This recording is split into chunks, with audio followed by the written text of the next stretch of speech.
안녕하세요. 까마귀 오답노트입니다. 이번 시간에는 부동산 경매 문제들을 풀어보도록 하겠습니다.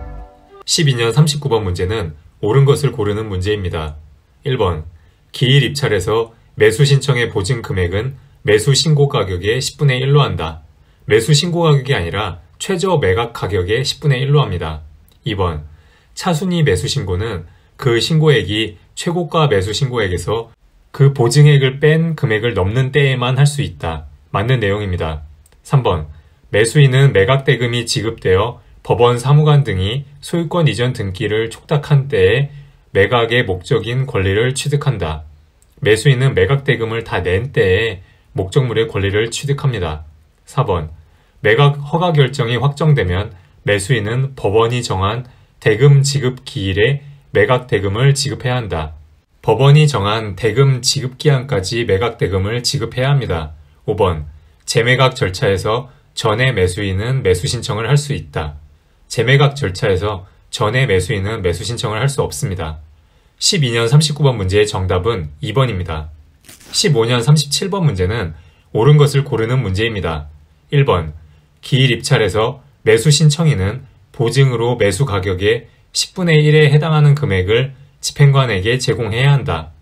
최저 매각 가격의 10분의 1에 해당하는 금액을 집행관에게 제출해야 합니다. 틀린 내용입니다. 2번 매각 허가 결정이 확정되면 법원은 대금 지급 기일을 정하여 매수인에게 통지해야 하고 매수인은 그 대금 지급 기일에 매각 대금을 지급해야 한다. 법원은 대금 지급 기한을 정하고 법원이 정한 대금 지급 기한까지 매각 대금을 지급해야 합니다. 틀린 내용입니다. 3번 민법, 상법, 그 밖의 법률에 의하여 우선 변제 청구권이 있는 채권자는 매각 결정 기일까지 배당 요구를 할 수 있다. 매각 결정 기일이 아니라 배당 요구의 종기까지 배당 요구를 해야 합니다. 4번 매수인은 매각 부동산 위의 유치권자에게 그 유치권으로 담보하는 채권을 변제할 책임이 없다. 매수인은 유치권자에게 그 유치권으로 담보하는 채권을 변제할 책임이 있습니다. 틀린 내용입니다. 5번 매각 부동산 위의 전세권은 저당권에 대항할 수 있는 경우라도 전세권자가 배당 요구를 하면 매각으로 소멸된다. 맞는 내용입니다. 15년 37번 문제의 정답은 5번입니다. 17년 20번 문제는 틀린 것을 고르는 문제입니다. 1번 부동산의 매각은 호가경매, 기일 입찰 또는 기간 입찰의 세 가지 방법 중 집행법원이 정한 방법에 따른다. 맞는 내용입니다. 2번 강제 경매 신청을 기각하거나 각하하는 재판에 대하여는 즉시 항고를 할 수 있다. 맞는 내용입니다. 3번 경매 개시 결정을 한 부동산에 대하여 다른 강제 경매의 신청이 있는 때에는 법원은 뒤에 경매 신청을 각하해야 한다. 틀렸습니다. 다른 강제 경매 신청이 있는 때에는 법원은 다시 경매 개시 결정을 하고 먼저 경매 개시 결정을 한 집행 절차에 따라 경매합니다. 4번 경매 신청이 취하되면 압류의 효력은 소멸된다. 맞는 내용입니다. 5번 매각 허가 결정에 대하여 항고를 하고자 하는 사람은 보증으로 매각 대금의 10분의 1에 해당하는 금전 또는 법원이 인정한 유가 증권을 공탁해야 한다. 맞는 내용입니다. 17년 20번 문제의 정답은 3번입니다. 18년 29번 문제는 옳은 것을 고르는 문제입니다. 기억 차순위 매수 신고는 그 신고가액이 최고가 매수 신고액에서 그 보증액을 뺀 금액을 넘지 않는 때에만 할 수 있다. 틀렸습니다. 최고가 매수 신고액에서 그 보증액을 뺀 금액을 넘지 않는 때가 아니라 넘는 때에만 할 수 있습니다. 니은 매각 허가 결정이 확정되어 대금 지급 기한의 통지를 받으면 매수인은 그 기한까지 매각 대금을 지급해야 한다. 맞는 내용입니다.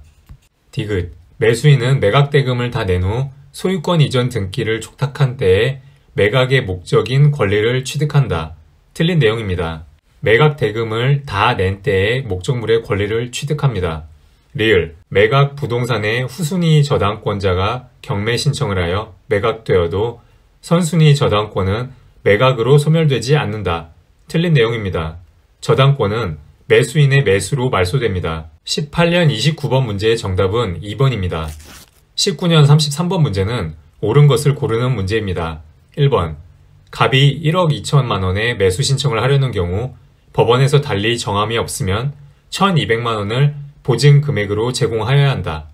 보증 금액은 최저 매각 가격의 10분의 1이기 때문에 최저 매각 가격 1억의 10%인 1,000만 원입니다. 틀린 내용입니다. 2번.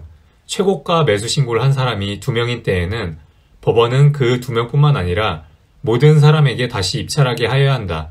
틀린 내용입니다. 최고가 매수 신고를 한 사람들만 대상으로 재입찰합니다. 3번. 갑이 다른 사람과 동일한 금액으로 최고가 매수 신고를 하여 다시 입찰하는 경우 전에 입찰 가격에 못 미치는 가격으로 입찰하여 매수할 수 있다. 틀린 내용입니다. 전에 입찰 가격에 못 미치는 가격으로는 입찰할 수 없습니다. 4번. 1억 5천만 원의 최고가 매수 신고인이 있는 경우 법원에서 보증 금액을 달리 정하지 않았다면 갑이 차순위 매수 신고를 하기 위해서는 신고액이 1억 4천만 원을 넘어야 한다. 맞는 내용입니다. 5번. 갑이 차순위 매수 신고인인 경우 매각 기일이 종결되면 즉시 매수 신청의 보증을 돌려줄 것을 신청할 수 있다. 틀린 내용입니다. 최고가 매수 신고인과 차순위 매수 신고인을 제외한 다른 입찰자만 매수 신청 보증 변환을 요청할 수 있습니다. 19년 33번 문제의 정답은 4번입니다.